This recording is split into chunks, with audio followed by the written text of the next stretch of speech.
저희가 지난 시간에 이거 했었죠?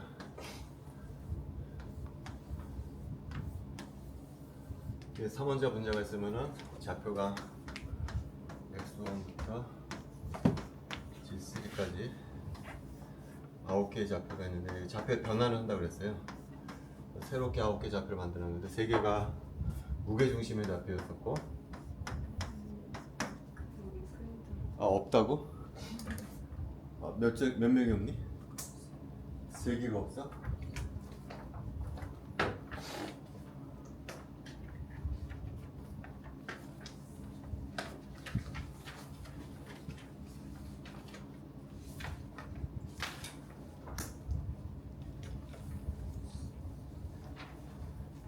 조금만 기다려라. 나중에 줄게.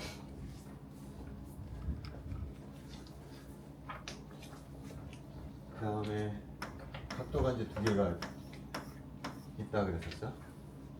자, 그 다음에 여기 들어가는 것이 이제 진동좌표예요. Q1, Q2, Q3, Q4. 그래서 오늘 할 것은 뭐냐면, 첫 번째 시간 할 것은 뭐냐면은 얘네들을 구체적으로 어떻게 구할 것이냐가 오늘 첫 번째 시간에 할 얘기예요. 진동좌표계를 어떻게 구할 것이냐는 겁니다. 자, 그래서 자, 이런 분자가 있다고 해봅시다.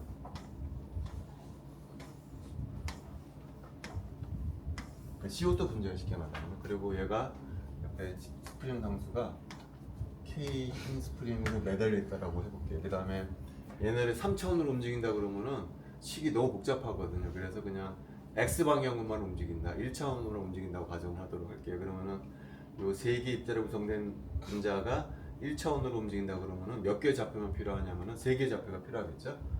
요거 X1, 요거 X2, 요거 X3. 3개 좌표만 가지고서 우리가 얘 운동을 기술할 수가 있을 거예요. 자, 그 다음에 요거 3개의 입자에다가 어떤 식을 적용을 시킬 거냐면은 뉴턴 이퀘이션을 적용을 시키려고 해요. F 이퀄 MA를 적용시키려고 해요. 먼저 첫 번째 좌표, 그러면은 MN X1에 2번 미분해 주는 거. 자, 힘은 왜 생기냐면 스프링에 매달려서 생기게 되는 거죠. K에 X2 빼기 X1, 이것이 바로 스프링에서 당겨지는 힘이 되겠죠. 자, 그 다음에 여기도 힘을 느끼게 되죠. 세 번째도 MN X3에 더블 닷은 이번에 반대 방향으로 힘을 느끼게 되니까 빼기 K에 X3 빼기 X2 뭐 이렇게 되겠죠.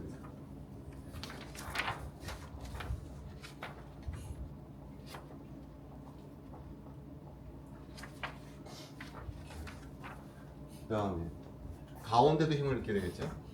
M에 X2에 더블 닷. 근데 얘는 양쪽에서 힘을 느끼게 되죠. 오른쪽에서도 힘을 느끼고 왼쪽에서도. 그러면 K에 X3에 빼기 X2 빼기 K에 X2 빼기 X1. 그래서 우리가 뉴턴 이퀘이션을 세울 수가 있어요. 자, 근데 이거 이제 풀려고 하는데 풀리다 보니까 이 식이 풀기가 힘들어. 연립이 되어 있거든. 첫 번째 식에는 X1 변수만 있는 것이 아니고 X2 변수도 끼어들어 있고요. 두 번째 식에는 X1, X2, X3가 다 끼어들어 있어요.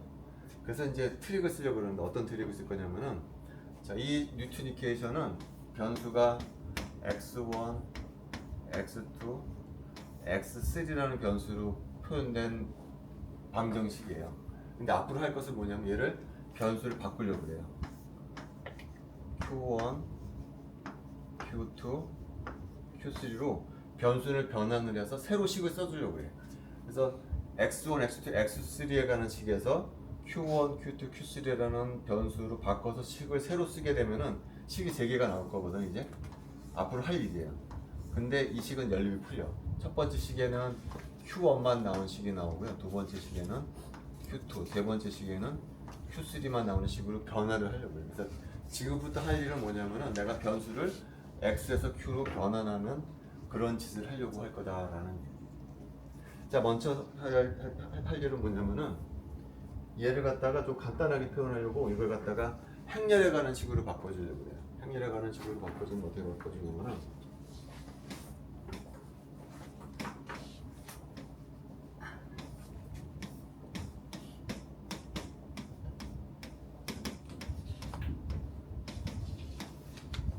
이렇게 곱하고 이렇게 곱하게 되면은 그 왼쪽 식이 나오게 되겠죠.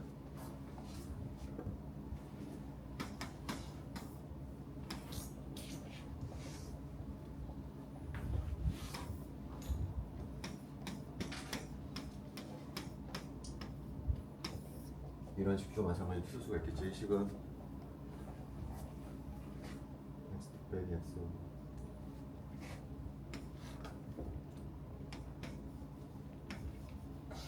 이게 어떻게 되나?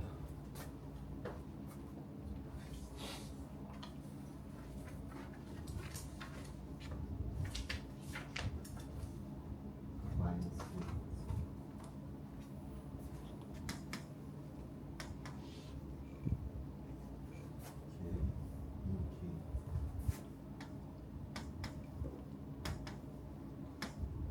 뭐 이런 식으로 행렬을 바꿔주면 돼요. 요 식을 갖다가 행렬식으로 바꿔주게 되면 요 식으로 바뀌어지게 되더라고요.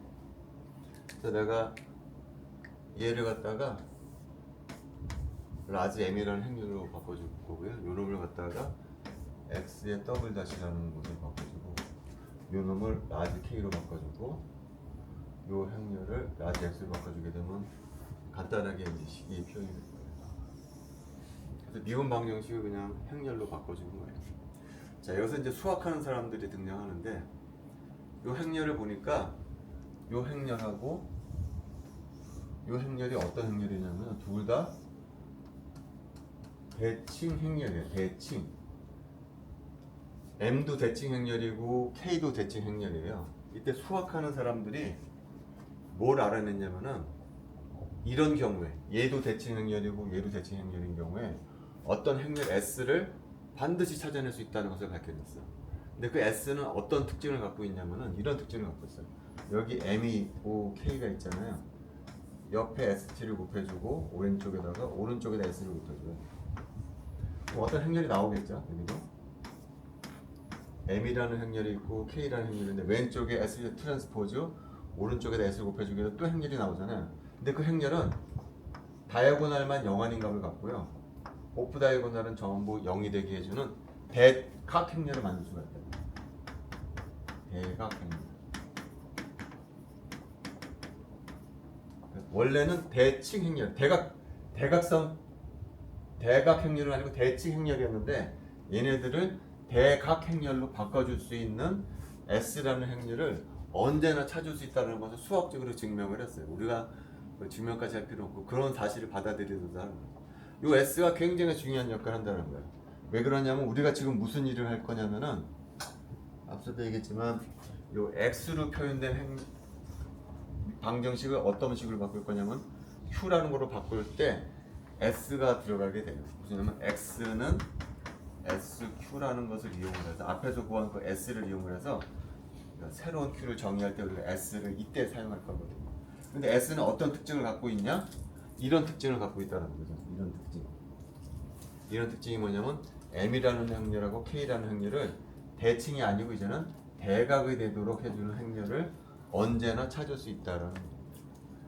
그러니까 우리는 수학 시간은 아니기 때문에 우리가 직접 찾을 것은 아니고 그런 행렬이 있다라고만 기억하자는 거예요. 그래서 찾아갔다는 거예요. 프린트물을 내가 찾아놨어요. 그러면 이 행렬이 어떻게 바뀌어지느냐?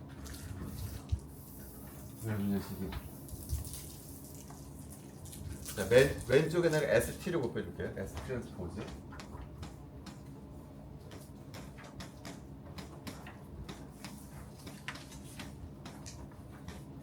이렇게 될 거거든요. 왼쪽에 S 트랜스포즈 곱해주고 방금 얘기했지만 내가 X는 SQ라는 식을 이용을 해서 새로운 Q를 디파인을 하려고 그래요.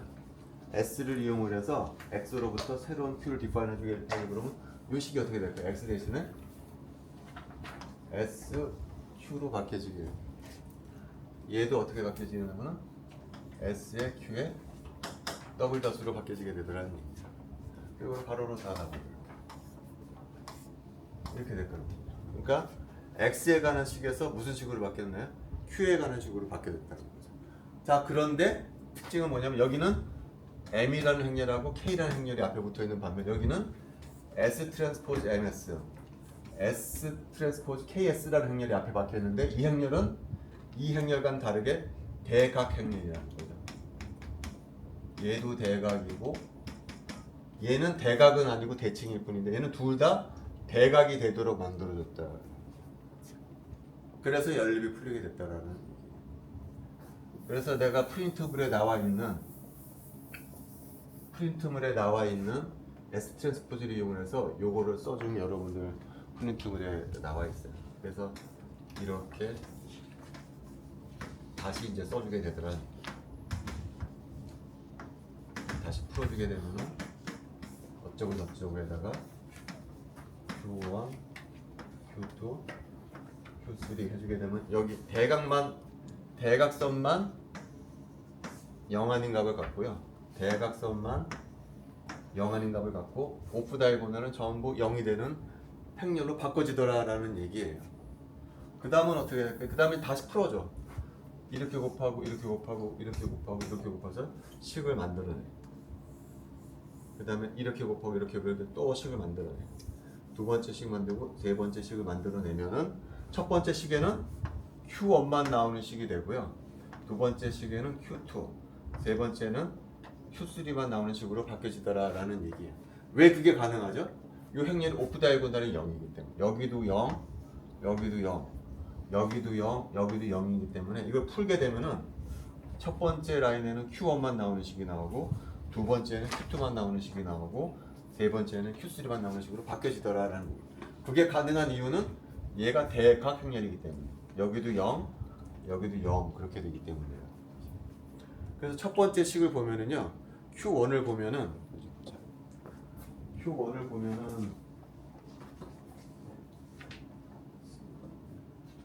그래서 풀어보면은 Q1이 어떻게 되냐면은 이 식이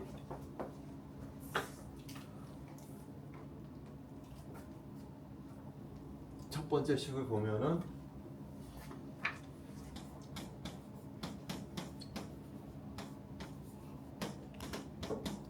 두 번째 식을 보면은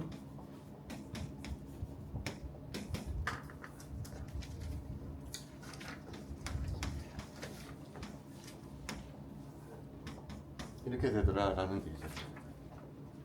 세 번째 식도 Q3에 어쩌고저쩌고 Q3는 0 이렇게 연립이 풀리더라라는 얘기예요. 그래서 이제 얘를 풀어보려고 얘는 쉽게 풀리니까 얘는 Q1을 두 번 미분해주면 0 나오는 함수니까 얘는 어떤 함수일까? 그냥 Q1은 1차 함수가 되겠죠. AT 플러스 C T의 1차 식이다라는 얘기죠. 두 번 미분해줬을 때 0이 되는 식은 요거가 그래프로 그리면 어떻게 될까요? 이거는?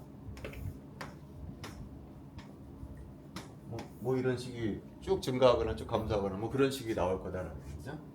자, 그 다음에 두 번째 식은 어떻게 될까요? 이거 2 없애주면 어떻게 될까요? 이거 2 없애주면 여러분들이 많이 보던 식이잖아요. MQ 나오니까 이거 어떤 시스템인가요? 질량이 M이고 스프링의 힘상수가 K인 하모닉 오실레이터의 식이다라는 얘기죠. 얘는. 그럼 얘는 풀어보면 어떻게 될까요? Q2는 그냥 코사인 어떤 주파수로 진동 운동하는 이게 주파수고 이거는 미상고 어떤 그런 게 나올 거다라는 거죠. 얘는 이렇게 진동 운동하는 어떤 식이 나올 거다라는 거죠. 여기도 앞에는 복잡하지만 결과적으로 얘랑 근본적으로 다르지 않은 식이 나오거든요. 얘도 마찬가지로 풀어보면은 어떤 특정한 주파수로 진동 운동하는 어떤 식이 나올 거다는 거예요. 얘도 풀어보면은 뭐 이런 식이 나올 거다는 거예요. T, Q3 주파수는 다르겠지. 여기 주파수랑 여기 주파수는 다르지만 마찬가지로 해도 진동 운동하더라.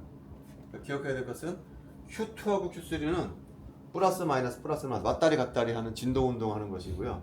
Q1은 쭉 증가하는 거나 혹은 쭉 감소하거나 이렇게 된다라는 얘기입니다. 여기까지는 수학이에요. 여기까지는 수학이고 화학은 이제부터 시작이에요. 이제부터. 자, 우리가 지금까지 한 일은 뭐죠? 지금까지 한 일은 뭐냐면은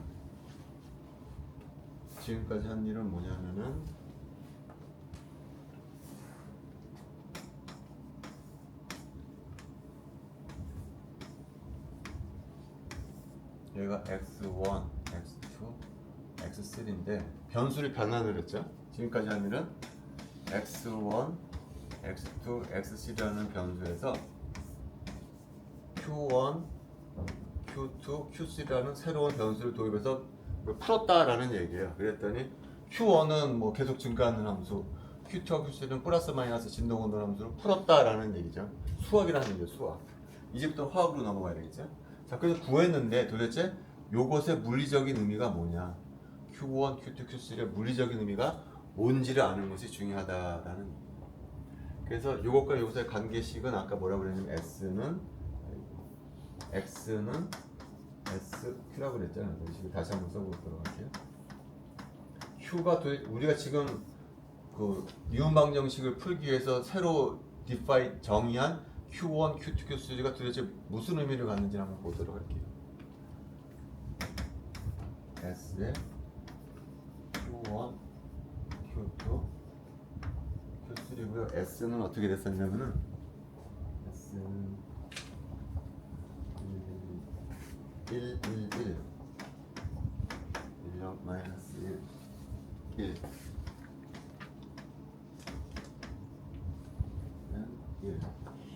이래졌다는 이게 바로 S라는 얘기예요.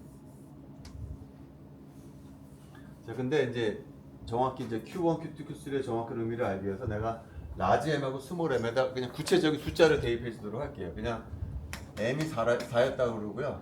M이 1이었다라고 구체적인 숫자를 한번 대입을 해보도록 할게요. 4 대입하고 1 대입하게 되면 이거 얼마가 되냐면은 0.5가 됐어요. 그래서 이 식을 이용을 해서 Q1, Q2, Q3의 물리적인 의미가 뭔지를 한번 보도록 할게요. 그래서 먼저 Q1이 무슨 의미를 갖는 건지 알아보기 위해서 어떻게 할 거냐면은 Q1만 1로 놓고 Q2하고 Q3를 0으로 놨을 때 X1, X2, X3가 어떻게 바뀌는지 봐도록 할게요. 다시 말하면 여기다가 1, 0, 0 이렇게 놨을 거예요. 그때 X1, X2, X3는 얼마가 되나요? 이게 X인데 여기다 1, 0, 0 대입해주면 X1, X2, X3는 얼마가 될까요? X1, X3는 1, 1, 1 이렇게 나오겠죠, 그죠? 여기다가 1, 0, 0 대입해주게 되면 X1, X2, X3는 1, 1, 1 이렇게 나와요. 1, 1, 1 이렇게 나온다는 거죠, 그죠? 여기가 2 되면 어떻게 될까요? 2 되면 어떻게 될까요? 2, 2, 2 이렇게 될 거라는 거죠. 2, 2, 2 이렇게 될 거예요, 그죠? 음수가 되면 어떻게 될까요? 여기다 마이너스 1 되면 어떻게 될까요? 여기다가 마이너스 1과 곱해주면 되는 거죠. 마이너스 1, 마이너스 1, 마이너스 1, 마이너스 1 이렇게 됩니다. 다시 말하면은 Q2하고 Q3가 고정된 채로 Q가 바뀌게 되면 어떻게 되죠? Q가 바뀌게 되면은 원자들이 어떻게 되죠? 전체적으로 평행 이동하는 건가요? Q가 플러스 1 가면 전체적으로 오른쪽으로 이만큼 움직이고요. Q가 마이너스 되면 전체적으로 왼쪽으로 이동하는 거예요. 그러니까 Q가 바뀌게 되면 분자가 전체적으로 움직이는 거예요. 그러니까 Q는 의미가 뭘까요? Q는? 이거는 병진 운동을 나타내는 좌표입니다. 아까 그리고 Q1은 시간에 따라서 어떻게 바뀐다고 그랬었죠? 시간에 따라서 쭉 증가하는 거라고 그랬잖아요. 시간에 따라서 그냥 쭉 증가하는 거라고 했잖아요. 한번 딱 움직이게 되면 계속 쭉 움직이는 거. 병진 운동 계속 쭉 하는 거다라는 거죠. 그죠? 자, 그다음에 이제 두 번째 봅시다. 두 번째. Q1은 알았으니까 Q2 0, 1, 0, 1, 0 이렇게 되면 어떻게 될까요? 0, 1, 0 하게 되면은 X1, X2, X3는 얼마가 나올까요? 그렇지. 가운데 게 나오는 거죠. 가운데 게. S의 가운데 컬럼이 나오죠. 1, 0, 마이너스 1이 나올 거예요. 1, 0, 마이너스 이렇게 나올 거라는 얘기죠. 그죠? 여기가 0, 1, 0 나오면 얘가 0, 마이너스 1 나면 어떻게 될까요? 마이너스 1, 0, 플러스 1 이렇게 될 거라는 거죠. 그러니까 플러스가 되면은 이쪽으로 되고 마이너스가 되면 반대로 가는 거잖아요. 근데 아까 Q2가 어떻게 된다? Q2가 어떻게 된 거죠? T Q2가 아까 어떻게 된 거죠? 이렇게 되는 거라고 이렇게. 플러스 마이너스 왔다 갔다 한다고 그랬잖아요. 그럼 어떻게 될까요? 이 시간대로 플러스 마이너스 하게 되면은 분자가 어떻게 될까요? 수축했다 늘어났다 수축했다 늘어났다 이렇게 되는 거죠. 이렇게. 따라서 Q2는 무슨 운동이에요? 시메트릭 스트레칭을 나타내는 진동 모드라고 해석을 해줄 수가 있다. 그죠? 자, 그다음 이제 마지막으로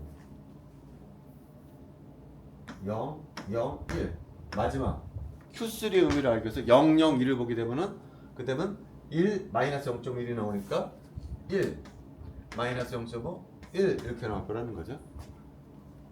나머지는 0이고 Q3만 1 되면 얘가 이렇게 다가가게 되고 얘는 멀어지게 되는 거예요. 플러스일 때 마이너스가 될 때는 어떻게 될까요? 이게 이렇게 바깥으로 가게 지금 플러스일 때는 이게 가까이 가고 이건 멀리 가고 마이너스가 될 때는 얘네가 멀리 가고 얘들이 가까이 가. 근데 얘도 마찬가지로 Q3도 마찬가지로 뭐가 되나요? 아까처럼 뿔마 이렇게 왔다리 갔다리 하니까 분자가 늘어났다 줄어들고 늘어났다 줄어들고 이렇게 돼요. 이거 진동 운동이 되는 거죠. 근데 아웃 오브 페이즈 진동 운동이니까 얘는 에이시메트릭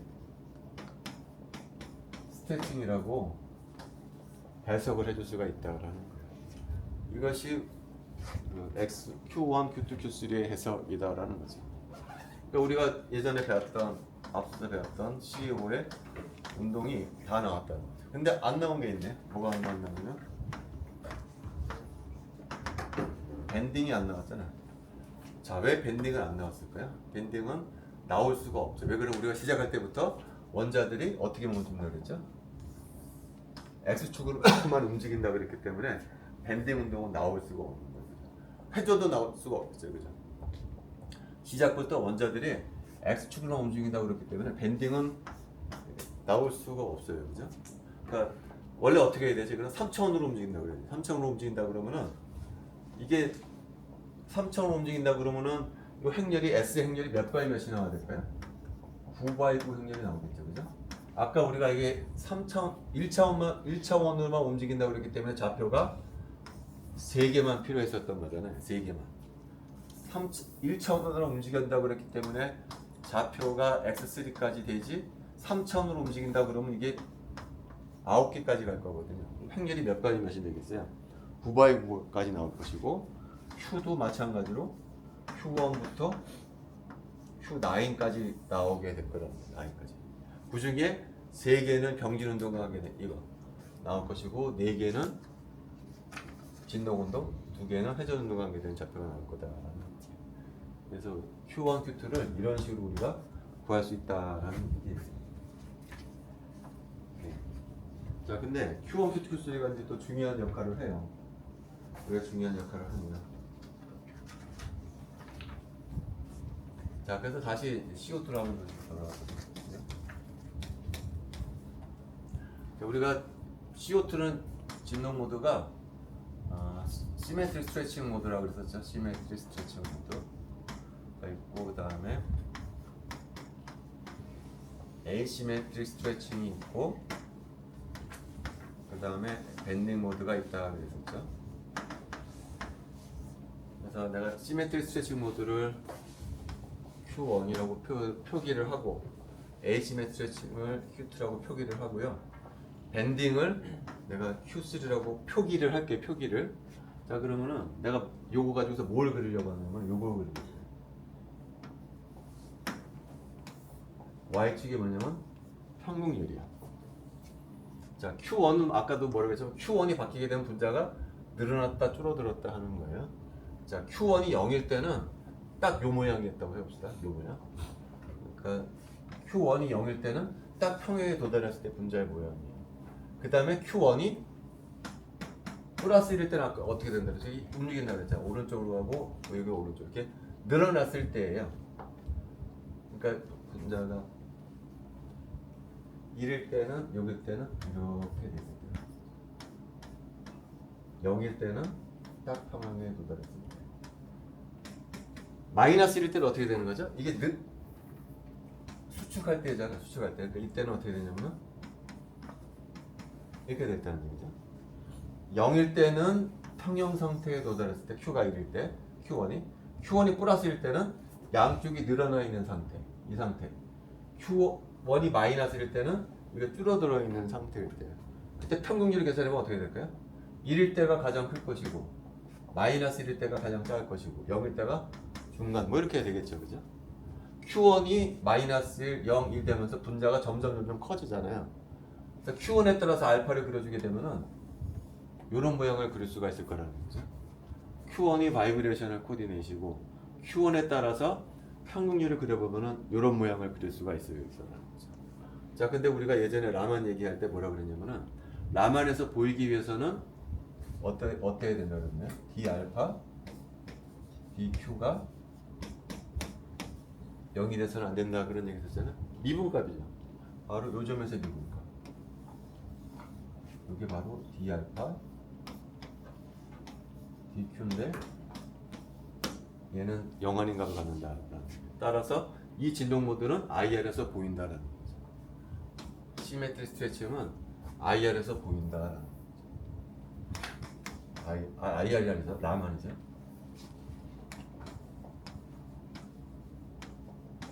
라만에서 시메트리 스트레칭은 보인다라는 얘기예요. 자, 그다음 에이시메트릭 스트레칭을 한번 보도록 할게요. 에이시메트릭 스트레칭. 마찬가지로 똑같이 그려보려고 그래요.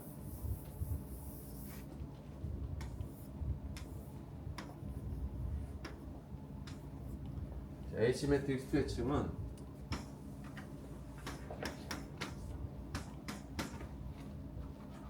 평균도 들었을 때는 이렇게 되고요. 자, 플러스 1일 때는 어떻게 되죠?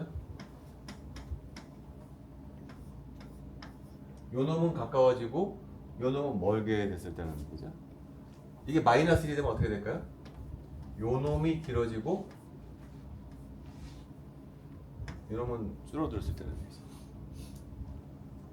딱 평행에 도달했을 때는 요 길이하고 요 길이가 같았을 때시고 Q2가 플러스 1일 때 분자가 어떤 모양이 되면 이렇게 돼. 오른쪽 길어지고 왼쪽이 줄어들었을 때. Q2가 마이너스 1일 때는 왼쪽이 길어지고 오른쪽이 좁아졌을 때예요. 자, 예를 들어서 이때의 평균율이 요 점이었다라고 해봅시다. 질문은 이때의 평균율이라고 하면은 전기장을 걸어줬을 때 전자그램이 찌그러지는 정도거든요. 이때하고 평균율이 어떨까요? 왼쪽하고 오른쪽의 평균율, 전자그램이 찌그러지는 정도 같아야 된다는 얘기죠. 같아야 된다는 얘기. 좌우 대칭이 된 거죠. 그러니까 그림을 보면 이런 그림이 그려져야 될 거는 예를 들면 그러면은 요 점에서의 미분값을 그려보면은 이번에는 얘는 0 된다는 얘기. 0. 따라서 얘는 어떨까요? 라만에서 보일 수가 없다라는 얘기죠. 에이시메트리 스트레칭은 라만에서 보일 수가 없다라는 얘기. 자, 그다음 밴딩 한번 보도록 할게요. 밴딩도 똑같은 얘기를 할 수가 있어요. Q3.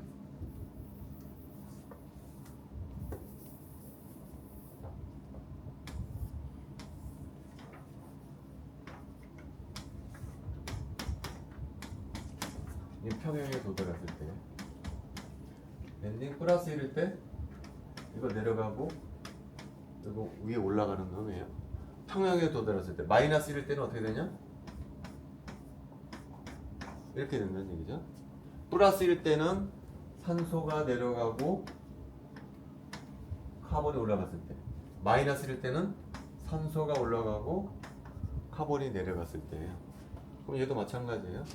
이때 하고 이때 플러스 1일 때하고 마이너스 1일 때의 평균율을 비교해 보면은 이때도 같아야 될 거라는 거죠. 이때 좌우 대칭이 돼요. 얘도 마찬가지로 이런 식의 그래프를 그려줄 거예요. 좌우 대칭을 그려주기 때문에 얘도 미분값을 구해 보면은 얘도 0 이렇게 될 거라는 거죠. 그래서 얘도 안 보인다라는 거죠. 따라서 CO2는 3개의 진동 모드가 있는데 시메트릭 스트레칭만 라만에서 보이고 나머지 두 개의 진동 모드는 라만에서 안 보인다라는 얘기예요. 반면에 IR은 어떨까요? IR은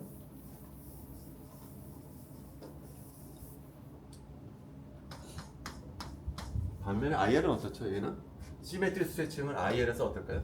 똑같이 늘어나다 똑같이 줄어드니까 다이포먼트가 상쇄가 되잖아요. 얘는 IR에서 안 보여야 돼요. 반면 에이시메트리 스트레칭은 어떻게 되죠? 얘는 줄어들고 얘는 늘어나니까 이쪽 다이포먼트하고 이쪽 다이포먼트가 상쇄가 되지가 않아요. 그래서 얘는 에이시메트리 스트레칭은 보여요. 그죠? 밴딩도 보이게 되겠죠? 이렇게 되니까 이쪽 다이포먼트하고 이쪽 다이포먼트가 방향이 틀어져 있기 때문에요. 살아남게 돼요. 그래서 다이포먼트가 바뀌기 때문에 얘도 보인다라는 얘기예요. 그러니까 거꾸로다는 얘기죠. 거꾸로. CO2인 경우에 라만에서 보이는 모드는 IR에서 안 보여요. 근데 반면에 라만에서 안 보이는 모드는 IR에서 보이더라라는 거꾸로 반대가 되더라는 얘기예요. 반대. CO2인 경우에 이런 걸 갖다가 뭐라고 그러냐면 뮤추얼 익스클루전.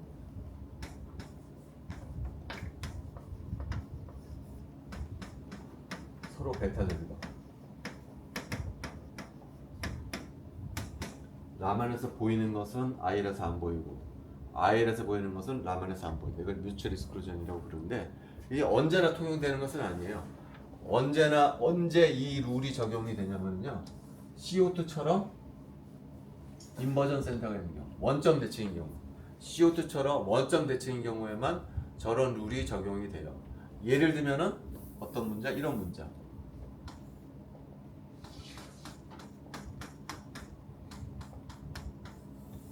아세틸렌 분자도 CO2처럼 무슨 대칭이죠? 인버전 센터가 있는 원점 대칭 분자잖아요. 얘도 요 룰이 적용이 돼요. IR에서 보이는 것은 라만에서 안 보여. IR에서 보이는 것은 라만에서 안 보이고 IR에서 안 보이는 것은 라만에서 보이고 이런 게 적용이 돼요. 얘는 몇 개의 진동 모드가 있나요? CO2는 4개의 진동 모드가 있고 얘는 7개의 진동 모드가 있는데 IR과 라만은 서로 반대의 경향성을 보입니다. 얘는 어떨까요?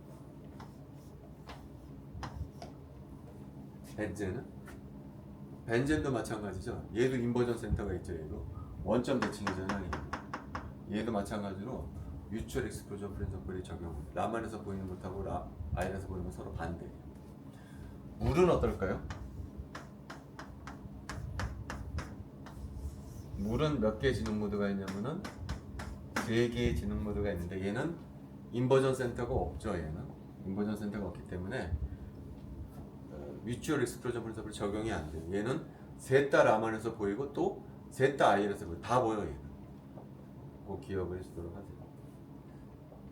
자, 그래서 IR과 라만은 서로 상호적인 면이 많다는 거예요. 그래서 라만은 뭐랑 상관이 있다고 그랬냐면은 평균기랑 상관이 있다고 그랬잖아요. 이게 0이 아니어야 된다고 그랬잖아요. IR은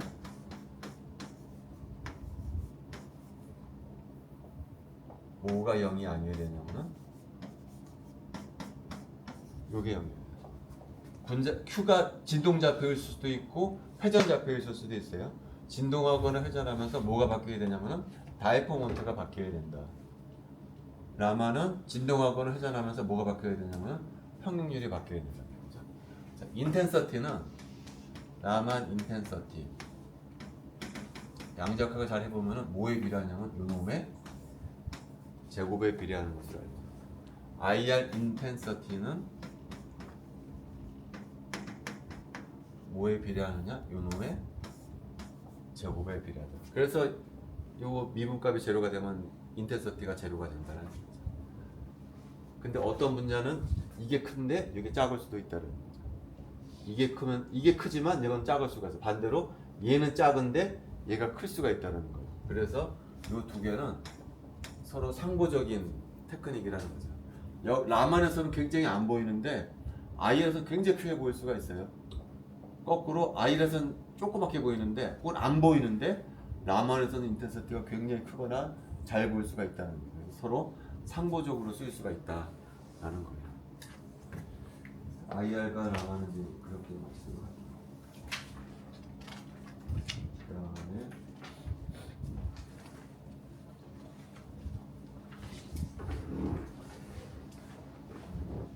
다운자.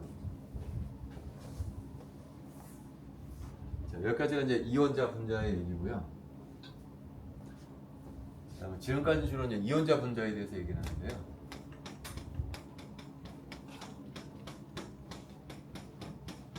다원자 분자 얘기를 이거 했었나요? 내가 모멘트 오브 이너스 얘기했었나요? 했었나? 이거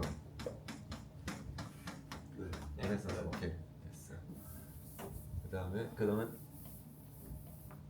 버즈 스파너 플러스 얘기했었나요? 그럼? 오케이. 버즈 스파너는 뭐냐면은 결합 에너지를 측정하는 방법이에요. 자, 무슨 얘기냐면은 우리가 분자를 어떻게 생각하냐면은 이제 스프링으로 매달려 있다라고 보통 표현을 하고, 포텐셜 에너지가 만약에 이런 하모닉 포텐셜이다 라고 하게 되면 에너지 준위가 등간격이 된다, 뭐 그런 얘기죠. AV는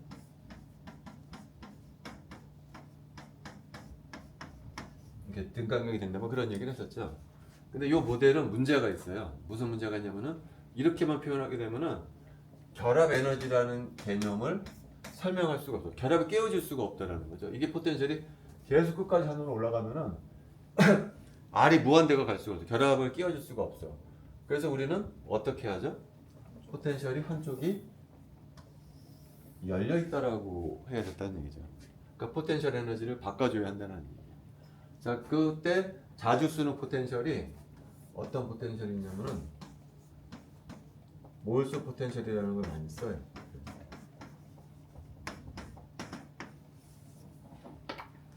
뭐 VR 외우지 못하는데 몰수 포텐셜 책에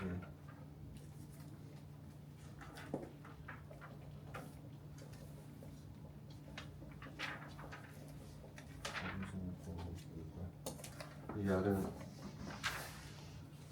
요 몰수 포텐셜의 수학적인 폼 이런 식이에요.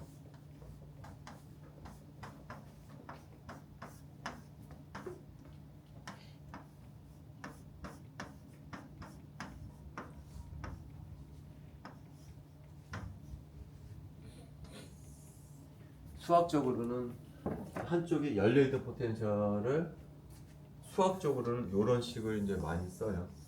이제 몰수 포텐셜이라고 부르는 포텐셜을 써요. 그래서 몰수 포텐셜을 이용을 해서 이거 슈레딩거 방정식을 집어넣어서 에너지 레벨을 구하게 되면 이제 에너지 레벨이 더 이상 등간격이 되지가 않아. 이렇게 돼. 이렇게 된다라고 하면 뭐냐면은 요 간격이 점점 줄어들게 되더라 하는 얘기예요. 요게 아니고 여기 더 이상 등간격의 진동 에너지 레벨이 나오지 않고 간격이 점점 줄어들더라 하는 얘기예요. 그럼 결합 에너지는 어디서부터 어디까지냐면은 여기서부터 여기까지가 우리가 말하는 이제 결합 에너지인데, 결합 에너지는 따라서 원칙적으로 어떻게 구하면 되나요?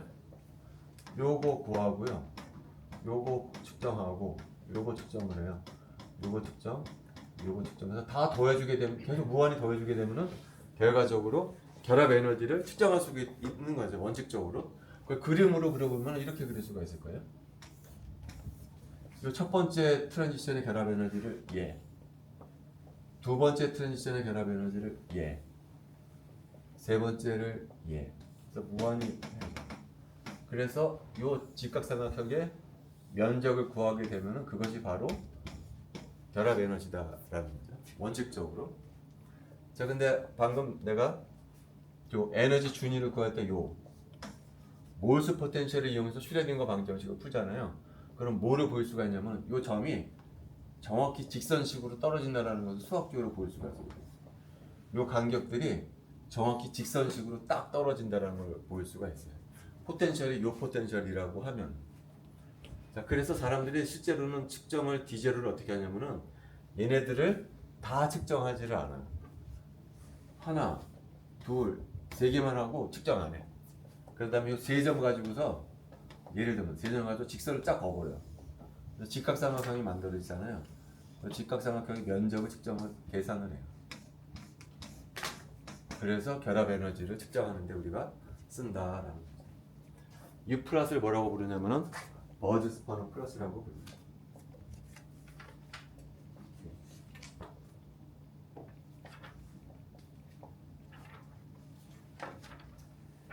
그래서 버즈스퍼너 플러스가 뜨는데, 자, 그 다음에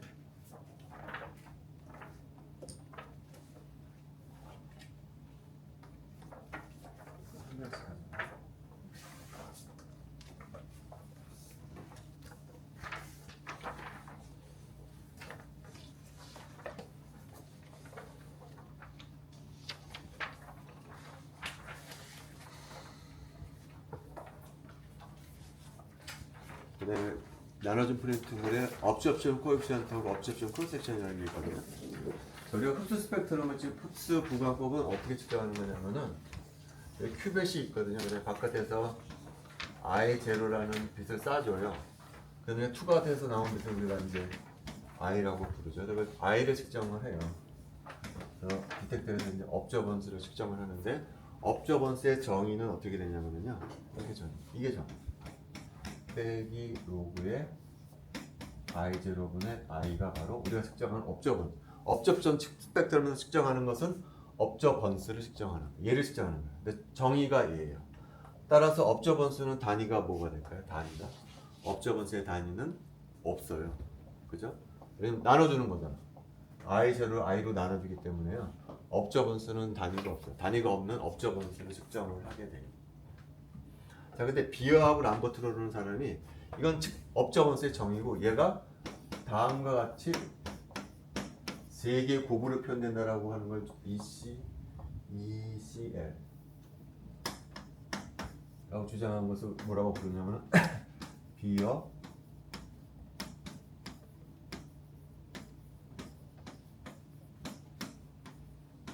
람버트라는 사람이 이 업저번스 측정해봤더니 세 개의 곱으로 표현이 되더라라는 얘기예요. 먼저 C는 뭐냐면요, 농도예요, 농도. 당연하겠죠. 농도가 2배 증가하잖아요. 업저번수도 2배 증가하더라라는 얘기예요.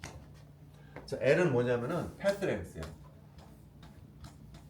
여기 1cm 큐벳을 투과할 때랑 2cm 큐벳을 투과하게 되면은 업저번수가 2배 증가하더라는 얘기죠. 길이를 2배 늘리게 되면은 업저번수가 2배 증가하더라. 농도를 2배 증가시키게 되면은 업저번수가 2배 증가하더라라는 얘기예요. 얘는 몰라 업접션 코에피션트라고 해서요. 농도도 똑같고 패스랭스도 똑같더라도 분자에 따라서 흡수가 잘 되는 놈이 있고 잘 안 되는 놈이 있잖아요. 분자에 따라서 흡수가 잘 되는 놈이 있고 안 되는 놈이 있는 것을 고려해 주기 위해서 도입한 상수가 몰라 업접션 코에피션트라는 것이죠. 그럼 얘는 어떻게 될까? I는 I0에 10에 마이너스 2CL이라는 식으로 우리가 표현해 줄 수가 있다라는 거죠. 요거를 정리해 주게 됩니다. 자, 근데 유사한 식을 다르게 정리해 줄 수가 있어요. 업저번스를 업접션이라는 프로세스를 어떻게 바라보냐면은 포톤과의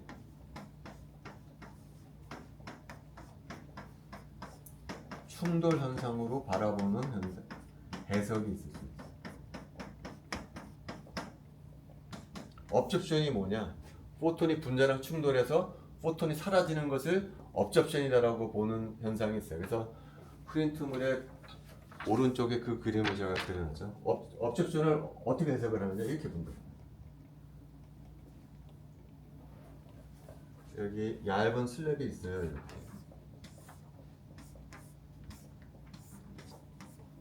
여기 이제 분자들이 이렇게 녹아 있다라는 거예요. 그리고 여기에 뭐를 쏴주자면은 포톤을 쏴주는 거예요. 포톤. 근데 포톤이 쏴주는데 포톤이 분자랑 충돌하면은 충돌해서 없어지는 것이 그것이 업접션이라고 부르는 거예요. 근데 경우에 따라서 그냥 투가 될 수가 있겠죠. 그건 트랜스미션이라고 본다라는 거죠. 그러면은 흡수가 잘 되기 위해서는 어떻게 될까요? 이 분자가 커야 된다는 얘기예요. 분자의 사이즈가 커지게 되면은 그만큼 포톤이 보는 분자의 사이즈가 커지게 되니까 흡수가 더 잘 될 거다라는 얘기예요.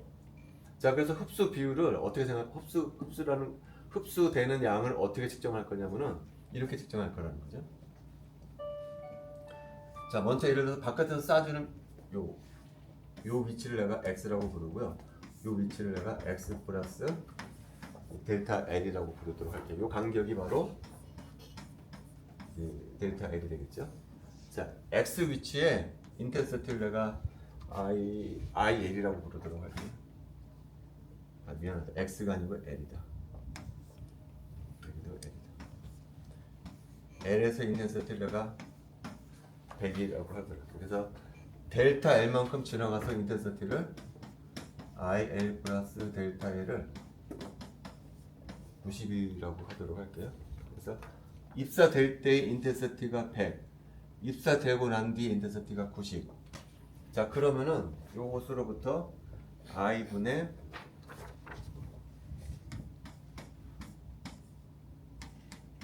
델타 I는 빼기 100분의 10이잖아요.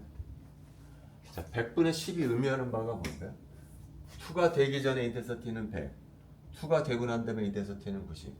따라서 100분의 10은 뭐라고 볼 수가 있냐면은 포톤이 흡수될 확률이라는 거죠. 얘는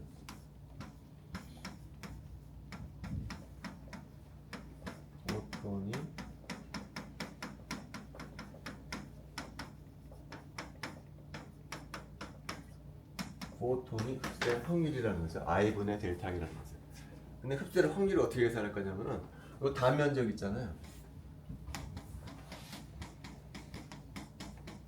단면적을 내가 이제 A라고 부를 텐데 그 중에 이 분자가 차지하는 면적 있죠. 이 분자들이 차지하는 면적. 포톤이 흡수될 확률을 어떻게 계산할 거냐면 전체 단면적 중에 이 분자가 차지하는 면적이 바로 포톤이 흡수할 때 확률이라고 부른다는 거예요. 자, 전체 단면적을 내가 이제 A라고 불렀고요. 그러면은 이 분자들이 차지하는 단면적은 어떻게 계산할 수가 있냐면 분자 하나의 단면적에다가 분자 개수를 곱해주면 될 거라는 거죠. 근데 분자 하나의 단면적을 내가 시그마라고 부르도록 할게요. 이것이 분자 한 개의 단면적 곱하기 분자의 개수 이렇게 해주면 됩니다. 그러면은 이 면적 중에 이 분자들이 차지하는 면적, 그것이 바로 포톤이 흡수할 확률, 포톤이 분자랑 충돌할 확률, 즉 흡수될 확률이 될 거다라는 거죠. 근데 분자의 개수를 어떻게 계산하느냐? 여기 슬랩 안에 들어있는 것이기 때문에 분자의 개수는 농도 곱하기 부피로 계산할 것이다라는 거죠. 자, 농도를 내가 몇이라고 했냐면 N이라고 했고요. 부피는 어떻게 계산할 거냐면 이 두께가 델타 L이라고 그랬거든요. 그 다음에 단면적이 A라고 그랬기 때문에 A 곱하기 델타 L 뭐 이렇게 될 거다라는 거죠. 다시 써주면은요.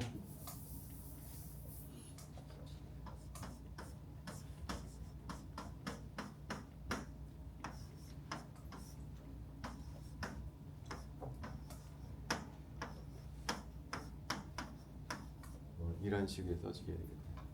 A가 사라져요. A가 캔슬이 돼요. 그래서 이건 미분을 하려고요. 델타 I를 DL로 바꿔줘서 미분을 해주려고 해요. 미분. 그러면 뭐라고 해야 되나? I 제곱분의 exponential 빼기 시그마 N L이라는 식을 얻게 되더라는 이것이 결론이라는 거죠. 여기서 N은 농도라고 그랬죠. 농도. L은 2가 길이. 아까 식은 어떤 식이었었나요? 아까 식 비열 암버트로 해서 식은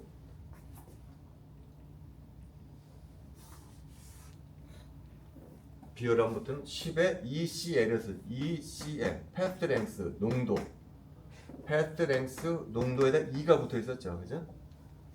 여기는 path length에다가 농도에다 시그마가 붙어 있었다는 거예요. 2하고 뭐가 상관이 있다는 거죠? 시그마랑 상관이 있다는 거죠. 시그마. 2는 몰라 업접션 코에피션트라고 해가지고서 분자가 얼마나 빛을 잘 흡수하는가랑 상관이 있는 것이고, 시그마는 아까 뭐라고 그랬네? 시그마는 분자 한 개의 단면적이라고 그랬죠. 분자 한 개의 단면적. 그러니까 분자가 크면 클수록 흡수가 잘 된다는 얘기죠. 근데 여기서 조심해야 될 거. 여기서 말하는 분자 한 개의 단면적은 실제 분자의 크기를 나타내는 것이 아니에요. 이거는 포톤이 보는,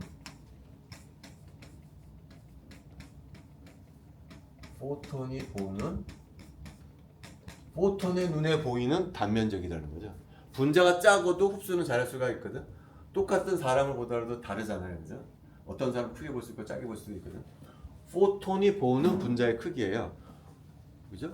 분자가 작더라도 흡수 잘하는 놈이 있거든요. 실제 분자 사이즈는 작더라도 빛을 흡수 잘하는 놈은 요 시그마가 클 수가 있어요. 그래서 이거를 뭐라고 부르냐면은 업접션 크로스 섹션이라고 불러요.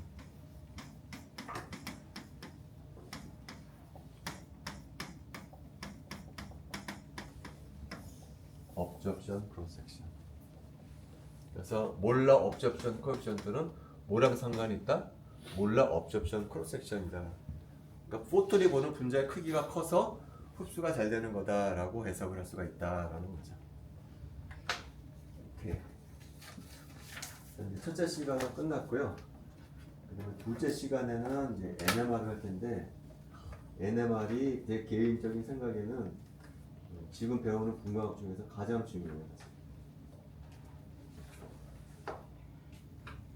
이거를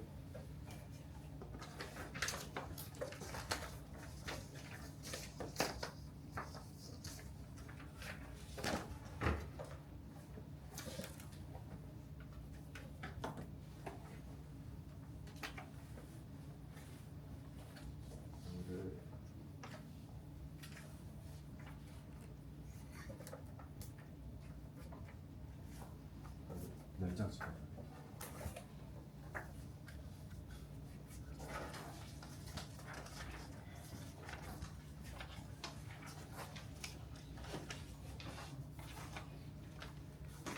우리가 지금까지 IR 배웠고요. 그다음에 마이크로웨이브 배웠죠. IR하고 마이크로웨이브에서 측정하지 못하는 것을 뭐로 측정한다고 그랬냐면은 라만으로 측정한다고 했어요. 마이크로웨이브보다 더 작은 주파수가 어느 대역이냐면은 라디오 프리퀀시 대역의 빛이고요. 이 라디오 프리퀀시 대역에 해당하는 것이 바로 오늘 배우는 이제 NMR이에요. 내가 방금 얘기했지만 내 개인적인 생각에 화학과 사람들이 가장 많이 사용하는 것이 NMR이에요. NMR. 굉장히 유용한 테크닉 중에 하나예요.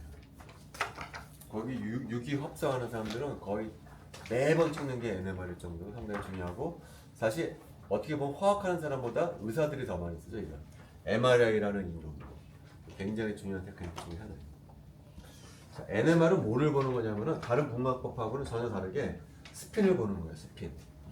여러분 수소를 보면은 프로톤이 있고 전자가 이렇게 돌아다니잖아요. 근데 여러분도 잘 알다시피 전자는 스핀이라는 걸 갖고 있어요. 자, 전자의 스핀 퀀텀 넘버는 보통 S로 표기를 하고, S는 우리가 잘 알다시피 2분의 1이죠. 그러면 언제나 가구동량 연자수가 나오면 그곳에 부속되어서 따라 나오는 연자수가 있어요. 지축성분을 나타내는 연자수 MS. S가 2분의 1이면 MS는 두 값만 가지고 있죠. 2분의 1 빼기 2분의 1. 하나를 업스핀이라고 부르고 하나를 다운스핀이라고 부르죠. 이거 전자 얘기예요. 자, 근데 프로톤도 마찬가지야. 프로톤도 얘도 스핀을 갖고 있어요. 프로톤. 전자만 스핀을 갖고 있는 것이 아니고 프로톤도 스핀을 갖고 있는 것이고, 핵이 바로 NMR이 바로 프로톤의 스핀 상태를 보는 거예요.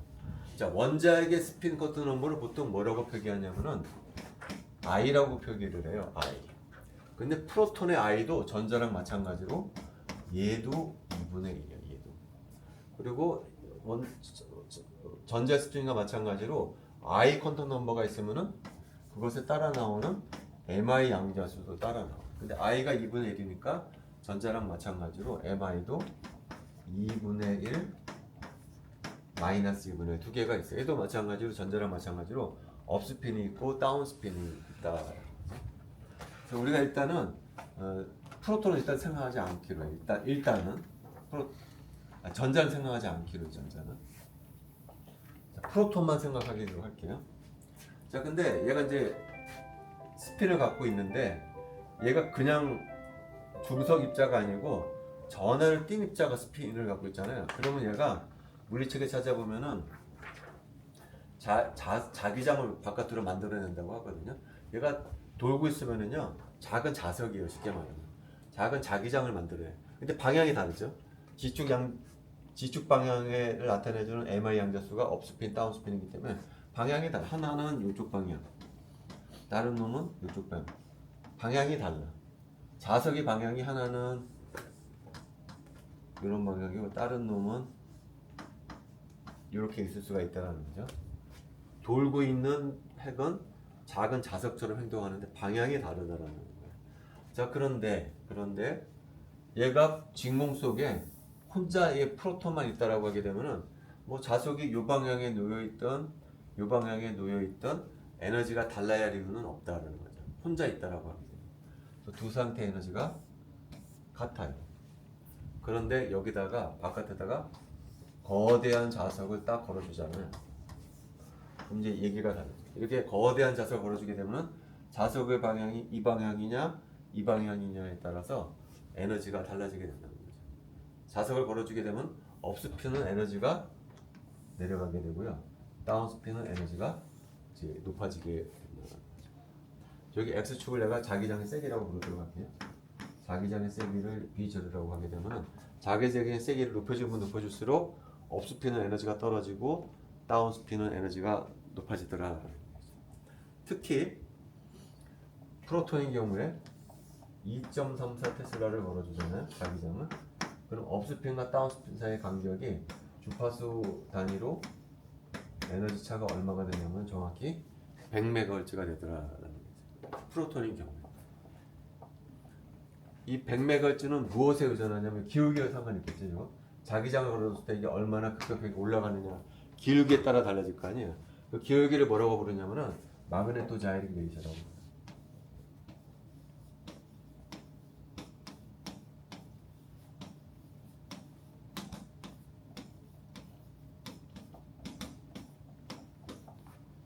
근데 이 마그네토 자이릭 레이셔는 핵종에 따라 달라요. 프로톤인 경우에는 이렇게 올라간다는 거예요. 프로톤인 경우에. 그런데 우리가 이제 보통 NMR 찍으면 프로톤 NMR을 찍는데요.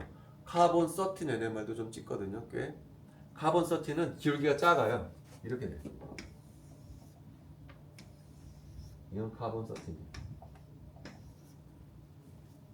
카본 13은 이 트랜지션 프리퀀시가 얼마가 되냐?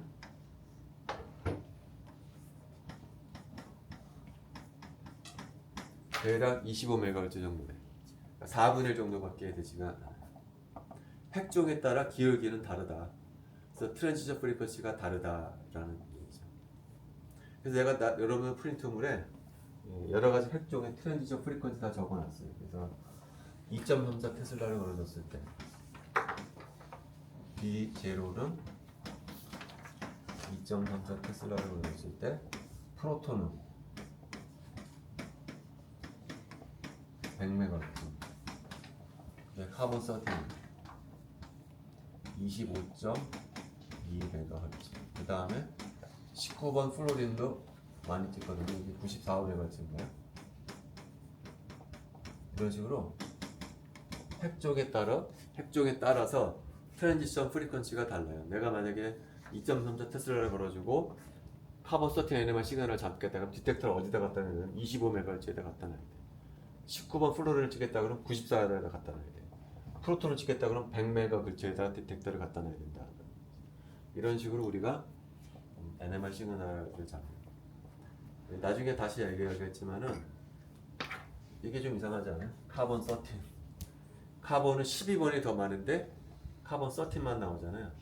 왜냐면 카본 12는 I가 0. 카본 12는 스핀이 없어. 그래서 카본 12는 NMR을 찍을 수가 없어. 왜 카본 12는 I가 0이냐면요.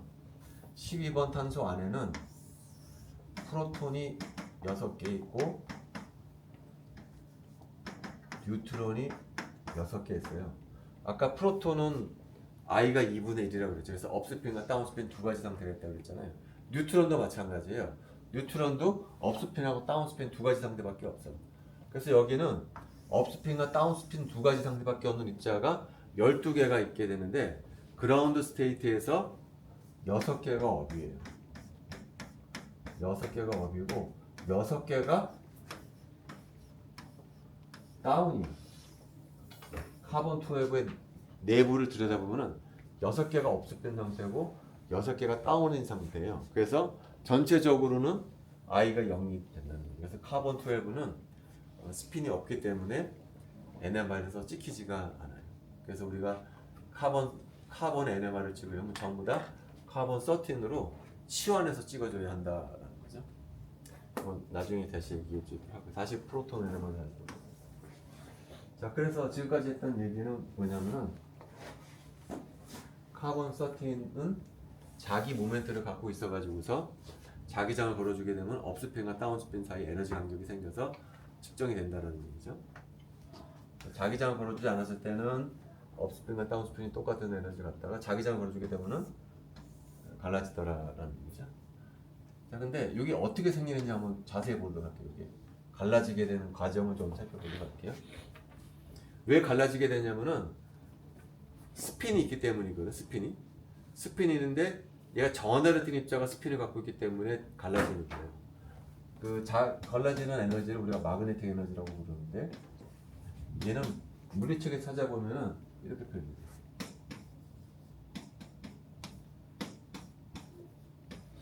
이건 바깥에서 걸어준 자기장의 세기. 이거는 스핀에서 만들어지는 자기 모멘트.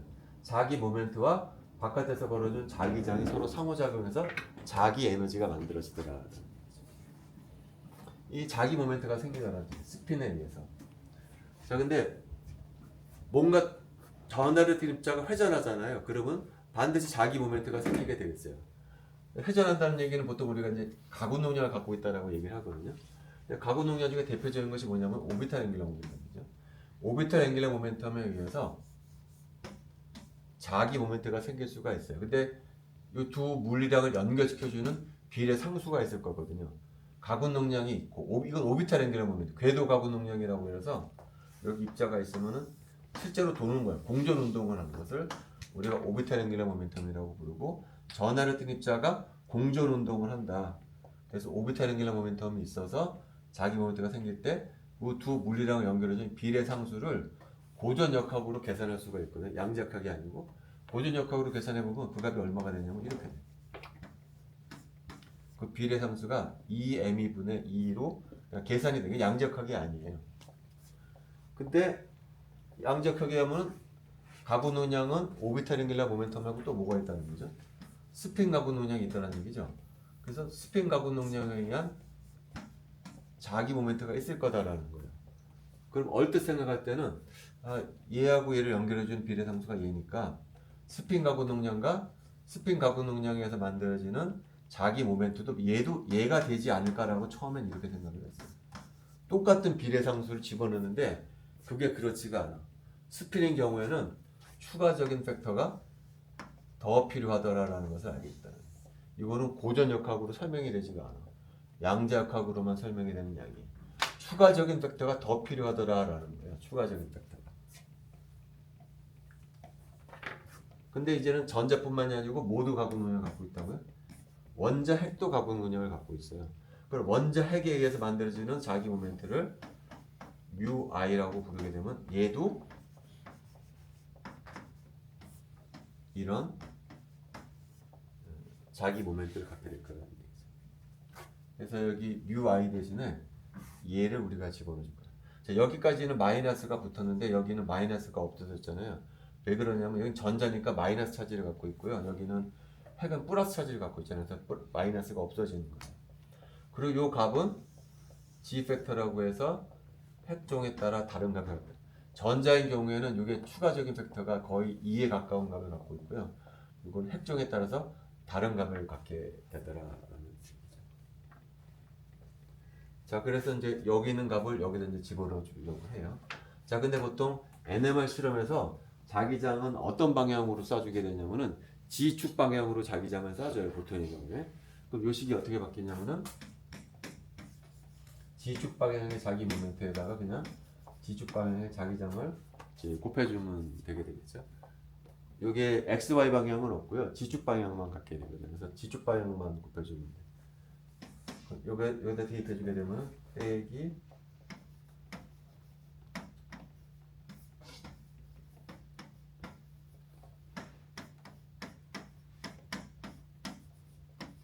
뭐 이런 식으로 얻게 되겠죠. 자, 여기서는 가군동량의 G축 방향이에요. 가군동량의 G축 방향. 자, 그런데 우리가 원자에서도 계속 배웠지만 가군동량의 크기는 아무 값이나 못 갖죠. 가군동량의 G축 방향도 아무 값이나 못 갖죠. 우리가 전에 배웠지만 가군동량 크기는 어떤 양자수가 있어서 반드시 이런 값만 갖는다라고 배웠잖아요. 가군동량의 크기는 마찬가지로 가군동량의 G축 성분값도 아무 값이나 못 갖고 어떤 양자수가 있어요. 그 양자수를 ml이라고 그러면은 ml에 h바라는 양자수만 갖는다라고 배웠었죠. 얘도 마찬가지라는 거죠. ig도 가군동량의 G축 성분값이거든요. 얘 아무 값이나 못 갖는다는 거죠. 얘도 어떤 값만 갖냐면 mi h바라고 하는 값만 갖는다. 가군동량의 G축 성분값이 mlh바라는 값을 갖는 거와 마찬가지로 얘도 mih바 값만 갖는다. 다시 써주게 되면은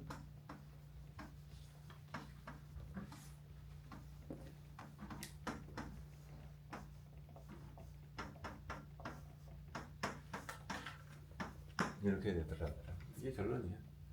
자, 그래서 녹색 부분 쳐준 거 있잖아요. 녹색 부분 쳐준 것을 우리가 보통 뮤 n이라고 불러요. 뮤 n. 뮤 n은 뭐라고 부르냐면은 오 마그네톤이라고 부르죠.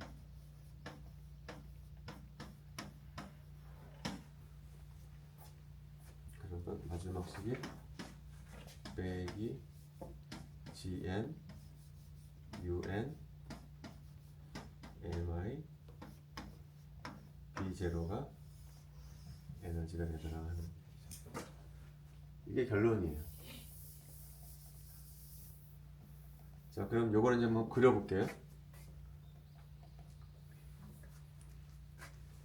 자, 자기장을 걸어주지 않았을 때는 자기장을 걸어주면 B0가 0이잖아요.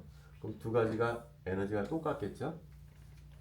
자, 업스핀일 때는 그러니까 mi가 2분의 1일 때가 업스핀이고요. mi가 빼기 2분의 1이 다운스핀일 때요. 자, 업스핀일 때는 2분의 대입해 주는데 여기 앞에 마이너스가 있잖아요. 업스핀일 때는 mi가 2분의 1인데 여기 마이너스가 있으니까 쭉 떨어지게 될 거예요. 이렇게 x축이 b0라고 그러면 b0가 커지면서 여기 마이너스가 붙어야 되니까 업스핀일 때는 2분의 1이거든요. 쭉 떨어지게 돼. 다운스핀은 여기 마이너스 2분의 1인데 여기 마이너스 붙어지니까 플러스가 되면서 쭉 올라가게 될 거라는 거죠. 그래서 여기가 b0라고 그럽니다. 여기는 어떻게 될까요? gn에 뮤n에 b0 여기 2분의 1 빼기 2분의 1 주니까 없어지게 돼서 요 값이 될 거예요. 이것이 바로 트랜지션 프리퀀시다 라고 여러분들 책에 나와 있어요. 이렇게. 자, 그 다음부터 이제부터가 이제 진짜 중요한 거예요. 지금까지는 사실 수학이고요. 자, 지금까지 한 일은 이거예요. 프로톤이 있고 바깥에서 B0는 2.34 테슬라를 걸어줬다. 그랬더니 100MHz에서 전이가 되더라 라는 것이 결론이에요. 지금까지 얘기는 많이 했는데 결론은 이거예요. 왜 여기서 전이가 된다고요? 얘가 업스핀 상태가 있고 다운스핀 상태가 있다. 근데 업스핀과 다운스핀 상태 에너지 차가 100MHz라서 이 100MHz에서 전이가 되더라 라는 얘기죠. 근데 이제부터가 중요한데, 근데 프로톤만 있는 게 아니라는 거죠. 주위에 뭐가 돌아다니죠? 전자가 돌아다니는 거예요. 주위에. 이게 이제 중요한 거죠. 그죠? 그래서 전자가 무슨 역할을 하냐면, 내가 바깥에서 2.34 테슬라라는 자기장을 쏴주잖아요. 그럼 이 자기장의 영향을 받아서 전자가 새로운 운동을 시작을 하게 돼요. 그래서 이 전자가 새로운 운동을 시작하면서 이 전자가 자기장을 만들어내요. 이 전자가. 근데 보통 언제나 그런 건 아니에요. 언제나 그런 건 아니지만 이 전자가 만들어내는 자기장은 바깥에서 만들어내는 자기장과 반대 방향의 자기장을 만들어요. 그래서 이 프로톤은 이제 더 이상 2.34 테슬라의 자기장을 느끼지 못하고 2.34 테슬라보다 작은 자기장을 느끼게 된다는 거죠. 따라서 트랜지션 프리퀀시가 어떻게 될까요? 100MHz보다 작은 쪽에서 일어나게 된다는 거죠. 전자가 없었으면은 얘는 온전히 2.34 테슬라를 느껴서 100메가에서 전이가 되겠지만 주위에 전자가 둘러싸고 있으면서 전자가 반대 방향으로 자기장을 만들어내면서 이 프로톤은 2.34 테슬라보다 작은 자기장을 느껴서 트랜지션 프리퀀시가 줄어들더라 하는 이것이 결론입니다. 근데 얼마나 줄어드느냐? 얼마나 줄어드느냐는 무엇에서 결정이 되겠어요? 따라서 프로톤 주위에 전자가 얼마나 많으냐에서 결정이 된다는 거죠. 주위에 전자가 많이 돌아다니면 어떻게 될까요? 주위에 전자가 많이 돌아다니게 되면 이게 더 왼쪽으로 가게 되겠죠. 주위에 전자가 없어지게 되면 이게 오른쪽으로 움직이게 될 거예요. 예를 들어서 여기에 프로톤 주위에 플로린이 딱 버티고 있으면 어떻게 될까요? 플로린은 대표적으로 전자를 뺏어가기를 좋아하잖아요. 주위에 전자가 없어지게 되겠죠. 주위에 전자가 없어지게 되면 이 픽이 어떻게 될까요? 이거는 오른쪽으로 가게 될 거라는 거죠. 그래서 이 픽의 위치가 바뀌게 된다. 프로톤 주위 상황에 따라서 이 프로톤의 트랜지션 프리퀀시가 왔다 갔다 하게 될 거라는 거예요. 그것을 보는 것이 바로 NMR이다라는 거죠. 그래서 실제로 프로톤이 느끼는 자기장을 비제로는 바깥에서 쏘아준 자기장의 세기고요. 실제로 프로톤이 느끼는 자기장은 비로컬이라고 불러요. 비로컬은 비제로랑은 다르다라는 얘기죠. 비제로에서 빼줘야 된다는 거죠. 뭘 빼주냐면은 바로 전자가 만들어내는 자기장을 빼줘야 된다는 얘기죠. 전자가 만들어내는 자기장은 다음과 같이 표현. 이게 전자가 만들어내는 자기장이에요. 그래서 시그마가 바로 주위의 전자가 얼마나 많이 포진하고 있는 것을 거칠게 표현하면 그거랑 상관이 있다. 시그마가 크다라는 얘기는 뭐냐면은 프로톤 주위에 전자가 많이 존재한다 라는 얘기고, 시그마가 작다는 얘기는 주위에 전자가 별로 없다라는 얘기랑 마찬가지다. 사실 NMR은 뭐를 측정하는 거냐면은 시그마를 측정하는 거다라고 볼 수가 있어요. 자, 그 다음에 보통의 스펙트럼에서는요, X축이 뭐죠? X축이 파장 내지는 주파수가 X축이거든요. 보통 IR도 그렇고 라만도 그렇고 마이크로웨이브도 그렇고 전부 다 X축이 파장 내는 주파수 혹은 웨이브 넘버 그런 거 있잖아요. 근데 NMR은 달라요. NMR은 X축이 델타로 표현하고 단위는 ppm이고 뭐라고 있냐면은 케미칼 시프트라고 해요. NMR 스펙트럼에서 X축은 파장이나 주파수가 아니고 케미칼 시프트 라는 형이 X축이에요. 자, 케미칼 시프트는 정의가 어떻게 되느냐? 이렇게 돼요.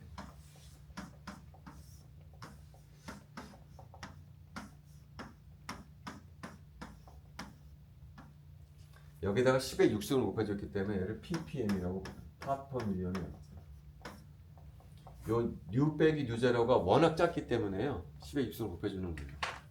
자, 여기서 뉴는 뭐고 뉴 제로는 뭐냐면은 뉴는 내가 측정하고자 하는 샘플 시료의 트랜지션 프리퀀시고요. 뉴 제로는 레퍼런스의 트랜지션 프리퀀시예요. NMR은 특이하게도 여기 큐벳이라고 그러면은 큐벳에다가 샘플만 집어넣지 않아요. 측정할 때 샘플만 집어넣지 않고 모두 같이 집어넣어주냐면은 레퍼런스도 언제나 같이 집어넣어주게 되어 있어요. 샘플의 트랜지션 프리퀀시를 뉴, 레퍼런스의 트랜지션 프리퀀시를 뉴 제로라고 해서 두 개를 동시에 측정을 해요. 언제나 같이 집어넣어줘야 돼요. 왜 그런지는 곧 알려주도록 할게요. 레퍼런스로 주로 사용하는 물질을 TMS라고 불러요. 뭐의 약자냐면은 테트라 메틸 실레인이라고 하는 레퍼런스 물질을 언제나 같이 집어넣어줘서 찍게 되어 있어요. 자, 테트라메틸 실레인은 어떻게 생겼냐면 이렇게 생긴 물질. 실리콘이 있고 여기 메칠물이 다 붙어 있는 거예요. 이게 TMS예요. 얘를 언제나 같이 집어넣어줘요. 자, 얘를 기준으로 트랜지션 프리퀀시를 측정해주는 거예요. 그럼 왜 이 짓을 하느냐? 그냥 샘플만 측정을 하지 굳이 레퍼런스랑 측정을 해서 비교를 해서 나눠주냐? 왜 이런 짓을 하느냐라는 거죠. 왜 그러냐면은 샘플의 트랜지션 프리퀀시는 정해져 있지가 않아요. 왜 그러냐면은 우리가 NMR 실험할 때 어떻게 한다냐면은 반드시 뭐를 걸어준다 그랬냐면은 자기장을 걸어준다 그랬죠. NMR 찍을 때는요 반드시 자기장을 걸어주게 되어 있어요. NMR을 찍을 때 내가 예를 들어서 2.34 테슬라를 걸어줬을 때는 이게 100메가가 되겠지. 만약에 B0가 4.68을 걸어주면 어떻게 될까요? 이것이 200메가헤르츠가 되거든요. 그러니까 트랜지션 프리퀀시가 고정되어 있는 게 아니라는 거죠. 샘플의 트랜지션 프리퀀시는 뭐에 따라 달라지는 거죠? 내가 걸어준 자기장의 세기에 따라서 트랜지션 프리퀀시는 계속 달라질 수가 있다는 거예요. 고정된 게 아니라는 거죠. 그래서 우리가 얘를 측정하는 거예요. 그래서 우리가 얘를 측정하게 되면요, 비록 내가 자기장을 2.3에서 4.6을 2배로 증가시키잖아요. 그럼 이거 2배가 되잖아요. 얘가 2배, 얘도 2배가 되고 얘도 2배가 돼서 캔슬이 돼버려요. 몇 배 더 증가시킨다고 하더라도 다 캔슬이 돼버려가지고 델타 값은 변하지가 않아요. 그래서 우리는 델타를 사용하게 됩니다. 얘의 상대적인 비율, 레퍼런스의 상대적인 비율을 측정함으로써 우리는 자기장의 세기에 무관한 값을 얻을 수가 있다. 그래서 우리가 델타를 사용하게 된다.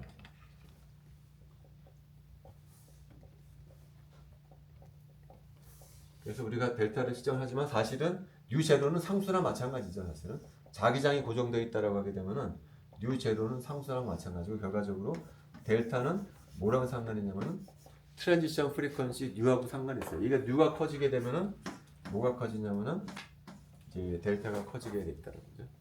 근데 방금 얘기했지만 언제 뉴가 커지게 되나요? 뉴는 뭐랑 상관이 있다고 그랬죠?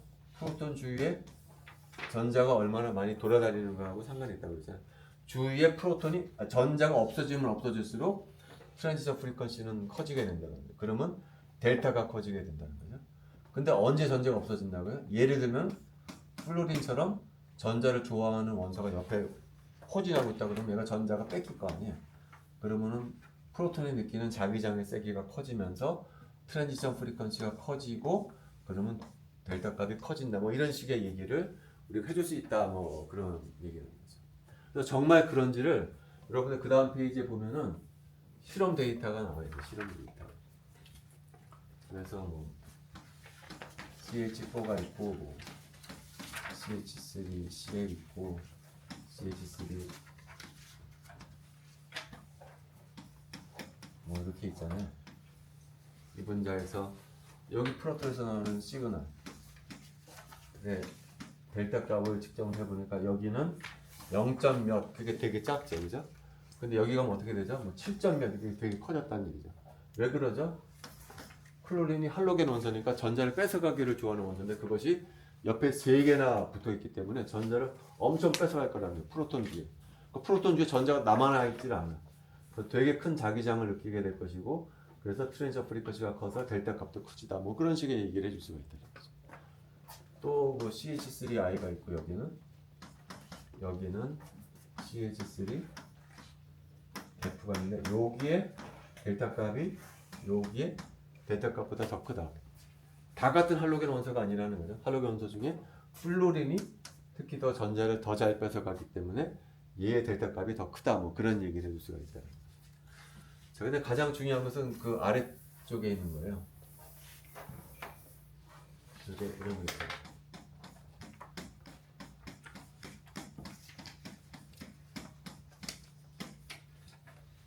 자, 요 분자의 NMR 스펙트럼 찍으면은 여기서 나오는 시그널, 여기서도 나오는 시그널, 여기서 나오는 시그널의 델타 값이 다 다르다는 얘기죠. 중요한 것은 여기서도 시그널 나오고 여기서도 나오고 여기서도 나오는데 델타 값이 다 달라요.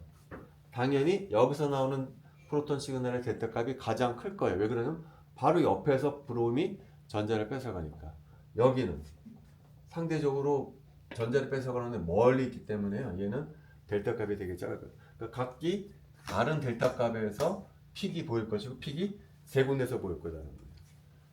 그래서 이 분자 NMR 스펙트럼을 찍으면은 픽이 몇 군데서 보이냐면은 세 군데서 보일 거다는 거예요. 다시 말하면은 NMR 스펙트럼을 찍으면은 서로 다른 환경에 처해 있는 수소가 몇 개 있는지를 알 수가 있다는 거예요. 이 경우는 세 가지 다른 종류의 프로톤이 있다는 것을 우리가 알 수가 있다라는 거예요. 굉장히 유효한 다른 NMR 다른 분광법에서는 흉내내기 힘든 굉장히 중요한 정보를 주고 있다라는 거예요.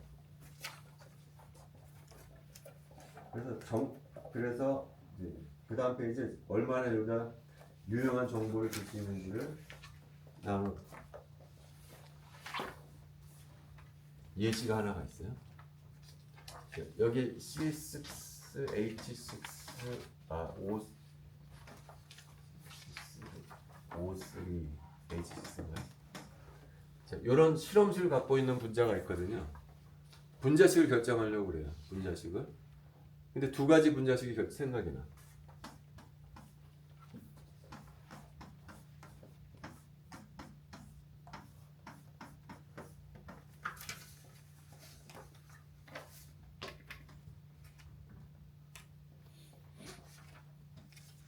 얘랑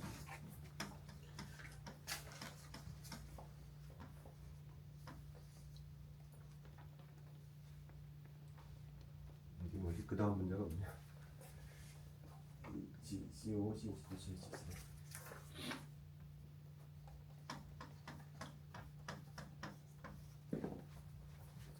얘 분자식을 결정하고 싶은데 두 가지 분자가 떠오르는 얘일까 얘일까. 근데 NMR 스펙트럼을 찍었더니 픽이 두 개가 나오고 0에서 하나가 나오더라는 거죠. 자, 0에서는 언제나 나올 수밖에 없어요. 왜냐면 0은 레퍼런스 에러라. 아까도 얘기했지만 모든 NMR 스펙트럼은 레퍼런스랑 같이 찍기 때문에 레퍼런스는 반드시 나올 수밖에 없어요. 0.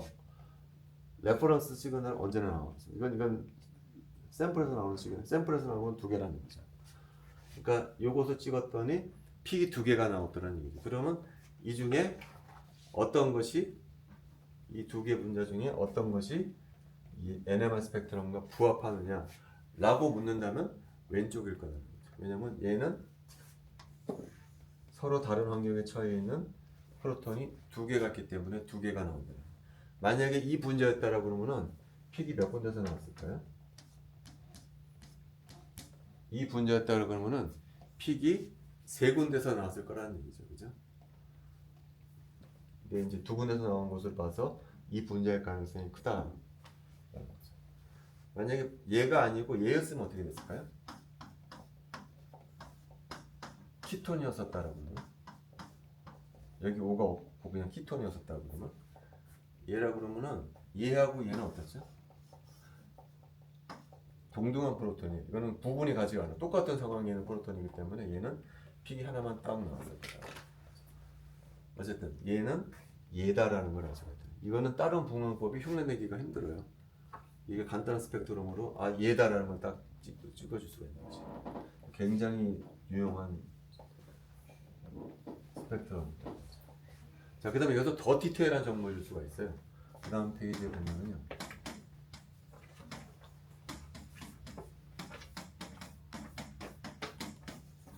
자, 이런 분자의 NMR 스펙트럼을 찍었다고 해봅시다. 그러면은 일단 첫 번째 서로 다른 환경에 처해 있는 프로톤이 몇 가지가 있냐면은 두 가지가 있을 수가 있다는 거죠. 요거 여기 프로톤하고 여기 프로톤 이 두 개 프로톤은 서로 구분할 수 없는 프로톤. 똑같은 상황에 처해 있는 프로톤 같은 여기 프로톤하고 요 녹색으로 쳐 있는 프로톤 두 군데서 우리가 스펙트럼을 볼 수가 있다라는 얘기예요. 그래서 스펙트럼을 찍어보면은 두 군데서 나오더라라는 얘기죠. 자, 그런데 자세히 보니까 픽이 하나가 아니라는 얘기죠. 얘는 세 개로 갈라졌고 얘는 두 개로 갈라져 있다라는 얘기죠. A라고 그러고 여기 A 프로톤이고요. 여기 B 프로톤. 두 군데서 나오는 건 맞는데 이쪽에서 나온 프로톤, 그러니까 여기 A 프로톤에서 나온 시그널은 세 개로 갈라지고 B 프로톤에서 나오는 시그널은 두 개로 갈라져 있더라라는 얘기예요. 이거 왜 그러냐는 얘기예요. 왜 그러냐? 먼저 여기 요 A 프로톤에서 나오는 시그널이 왜 세 개로 갈라지느냐? 자, NMR 시그널을 잡으려면 반드시 바깥에서 뭐를 쏴줘야 되냐면 자기장을 쏴줘야 된다고 했잖아요. 바깥에서 B0라는 자기장을 쏴줬어요. 근데 A 프로톤이 가만히 보니까 바깥에서 쏴준 자기장 말고 오른쪽에서도 자기장이 느껴져. 오른쪽. 왜냐면 얘도 자석이거든. 이 프로톤도 아까도 얘기했지만 작은 자석이에요. 얘도. 스핀을 갖고 전하를 띈 놈인데 돌고 있어. 그러니까 얘도 작은, 얘가 만드는 자석을 얘가 추가적으로 느끼는 거예요. 근데 얘는 자석의 방향이 두 가지가 있어요. 업스핀, 다운스핀. 경우의 수가 네 가지가 있을 수가 있거든요. 둘 다 업인 경우. 둘 다 다운인 경우. 얘가 업이고 다운인 경우. 근데 얘가 다운이고 업인 경우. 이렇게 경우가 있을 수가 있다는 거죠. 자, 요 경우는 어떨까요? 요 경우는 바깥에서 쏴준 자기장에다가 더 큰, 요만큼 더 큰 추가된 자기장을 느끼게 될 것이기 때문에 픽이 더 높은 프리퀀시에서 나올 것이다. 반면에 이런 경우에는 어떨까요? 이런 경우에는 바깥에서 쏴준 자기장은 요만큼 상쇄가 될 것이다. 요거보다 살짝 작은 자기장에서 그러니까 트랜지션 프리퀀시가 작아진 데서 나올 거라는 거죠. 요 경우는 어떻게 될까요? 요 경우는 두 개가 상쇄가 될 거래요. 그래서 원래 크기의 자기장을 느끼게 될 거라는 거죠. 근데 여기는 경우 수가 두 배가 있잖아요. 그래서 1대 2대 1로 1대 2대 1로 픽이 갈라져서 나오게 될 거다. 자, B 프로톤도 시그널이 두 개로 갈라져요. B 프로톤도 마찬가지예요. B 프로톤도 얘도 시그널을 내려면은요 바깥에서 B0라는 자기장을 걸어줘야 해요. 근데 얘도 마찬가지예요. 얘도 이 A 프로톤이 만들어내는 자기장을 추가로 느끼게 돼요. 근데 A 프로톤은 업스핀일 때가 있고 다운스핀일 때가 있거든요. 그래서 얘도 픽이 두 가닥으로 갈라지고 얘는 그냥 1대 1밖에 없겠죠. 1대 1. 그래서 픽이 두 가닥으로 갈라진다. 근데 또 이제 민감한 학생들은 또 질문을 해요. 좋다. 얘 때문에 두 개로 갈라지네. 그럼 얘도 자석인데 왜 얘에 의한 영향은 여기 안 주냐? 그런 질문을 할 수가 있어요. 그런 내가 설명하기가 힘들어. 왜 그러냐면 너무 어려운 내용이거든. 얘는 한 가지 내가 처음 알아듣냐면 얘는 얘랑 다른 게 얘는 이 두 개 프로톤을 서로 구분할 수 있는 프로톤, 서로 다른 프로톤이거든요. 얘하고 얘는요 구분할 수 없는 프로톤, 똑같은 놈이야 사실은. 구분할 수 없는 똑같은 프로톤끼리는 이게 그 효과가 나타나지가 않는다. 그 정도만 여러분들 기억을 해주도록 하세요. 자세한 거는 나중에 여러분들 대학교 가서 물리화학 시간이나 양자학 시간에 배우도록 하세요. 기억해둘 것은 구분할 수 없는 프로톤에 의한 영향은 나타나지가 않는다. 그래서 얘에 의한 효과만 나타나서 픽이 두 개로 갈라진다 라고까지만 기억을 해주면 될 것 같아요. 자, 근데 이 현상을 내가 지금 이렇게 피 갈라지는 걸 이런 방법으로 설명했지만 다른 방법으로도 설명해 줄 수가 있어요. 어떻게 설명해 주냐면 먼저 얘가 픽이 세 개로 갈라지는 걸 이렇게 설명해 줄 수가 있어요. 만약에 얘가 없었다 그러면 얘가 픽이 한 군데서 나와야 되겠죠. 근데 여기 프로톤이 B 프로톤이 하나가 있네요. 그럼 얘 때문에 픽이 이렇게 두 개로 갈라질 수가 있다는. 이 갈라지는 정도를 우리가 보통 JAB라고 표기를 해요. A 프로톤과 B 프로톤의 상호작용에 의해서 두 개로 갈라진다. 이걸 스핀 커플링이라고 보통.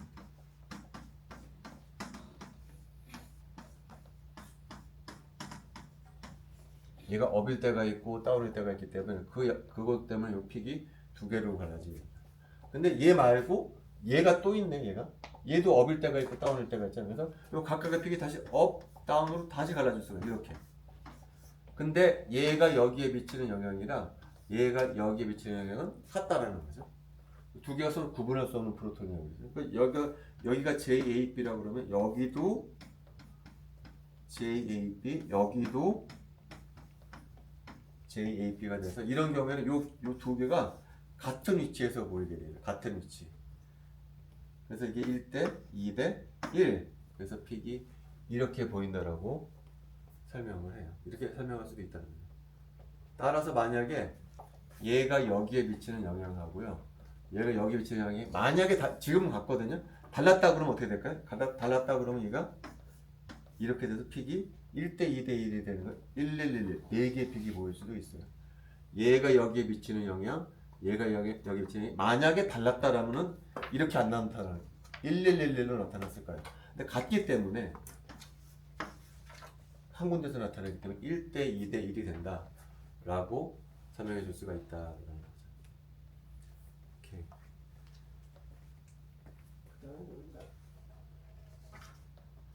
그 다음에 조금 복잡한 걸 보도록 할게요.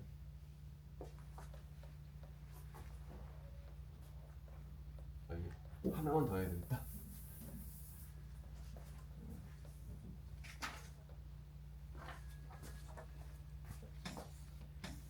하나만 더 하나.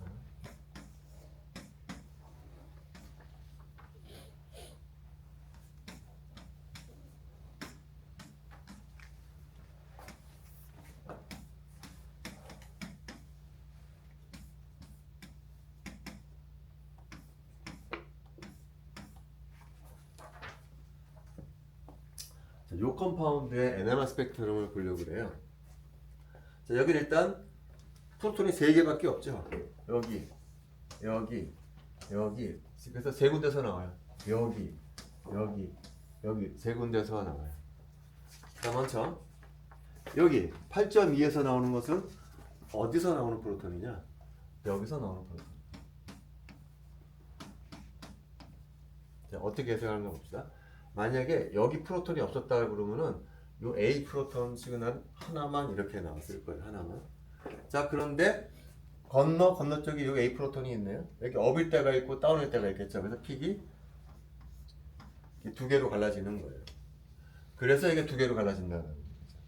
근데 여기 또 하나가 있네. 여기 또 하나가 있으면 얘 때문에 또 갈라질 수가 있잖아요. 근데 얘가 워낙 멀리 떨어져 있는 거예요. 멀리. 그래서 이게 요렇게 갈아요. 요렇게 이 간격이 너무 작아. 그래서 안 보인다는 거죠. 안 보여. 조금밖에 너무 멀리 떨어져 있기 때문에 요 간격이 거의 붙어 있다는 거예요. 이렇게 거의 붙어 있어서 이게 갈라지는 게 안 보인다는 거예요. 그래서 2개로만 갈라지는 것처럼 보인다는 거지. 얘가 워낙 멀리 떨어져 있기 때문에. 자, 그 다음에 여기 HC 프로톤. 이게 HC 프로톤. 얘도 마찬가지예요. 얘가 없었다 라고 하게 되면은 하나에서 나왔을 거예요. 근데 바로 옆에 뭐가 있네? 바로 옆에 얘가 업일 때가 있고 다운일 때가 있기 때문에 이렇게 갈라진다. 그래서 갈라져. 그 다음에 얘도 마찬가지로 A 프로톤 때문에 갈라질 수 있는데 너무 멀리 떨어져 있는 거예요. 그래서 얘 때문에 갈라지는 것은 거의 안 보인다. 그래서 2개로 갈라지는 것처럼 보인다. 자, 그런데 여기는 많이 갈라져 있죠. 많이 벌어져 있잖아요. 여기는 조금 벌어져 있죠. 조금. 왜 그럴까요? 여기는 가까이 서 있잖아요.